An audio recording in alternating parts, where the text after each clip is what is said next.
প্রতিদিন ঘুম থেকে উঠে আমাদের রোজ সেই রকম রুটিন পালন করতে হয় বন্ধুরা। কেন বলো তো? আমরা মানুষ, তার জন্য। কারণ মানুষের জীবনটাই হচ্ছে প্রতিদিনের রুটিন পালন করা। তাই আমিও ঘুম থেকে উঠে প্রতিদিনের রুটিন পালন করছি। জল খেলাম, ওষুধ খাচ্ছি, তারপরে চলে গেলাম একটু আমার ছাদে, আমার ছাদ বাগানটা দেখার জন্য। এই দিকে দেখো আমার লাল টুকটুকে জবা ফুলের গাছটা কি সুন্দর, আর ডাল একটা কোথায় পৌঁছে গেছে। আর এই তো আমার ছাদ বন্ধুরা। ছাদের কথা তোমাদেরকে আর কি বলবো, বৃষ্টি দিলেই জল জমে যায়, চারিদিকে জল জমে যাচ্ছে। আর এই দেখো আমার এটা লেবু গাছ, দেখতে পাচ্ছ? লেবু ধরলে কিন্তু অবশ্যই তোমাদেরকে দেব, না দিয়ে কিন্তু খাবো না। আর এইদিকে দেখো আমার একটা সুন্দর হলুদ ফুলের গাছ। এই ফুলটাকে তোমরা কি নামে জানো? আমি কিন্তু জানি না কি নাম। তারপর আমি একটু এদিকে হাঁটাহাঁটি করছি। আর এই যে ছাদের অবস্থাটা দেখতে পাচ্ছ, এই অবস্থাটা আমি করিনি, যারা আমাকে প্রচণ্ড ভালোবাসে তারা করেছে।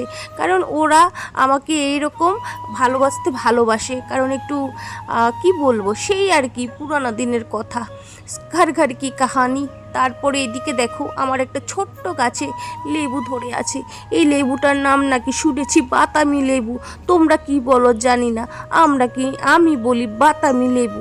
তাই ছোট্ট করে ধরে আছে। ছেলেকে বললাম একটু সামনে ক্যামেরাটা আন, বাতামি লেবুটা একটু দেখাই।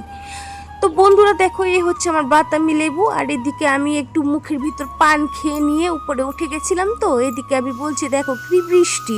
তারপর নিচে চলে এসেই কুকারে একটু ভাত বসিয়ে দিলাম, কারণ ছেলে স্কুল যাবে, ওকে একটু খাইয়ে পাঠাবো। আর এদিকে গরম জল ফুটতে দিয়েছি, কারণ আমার বর মশাই উঠবেন, তারপরে একটু গরম জল খাবে, ছোট ছেলেকে খাওয়াবো।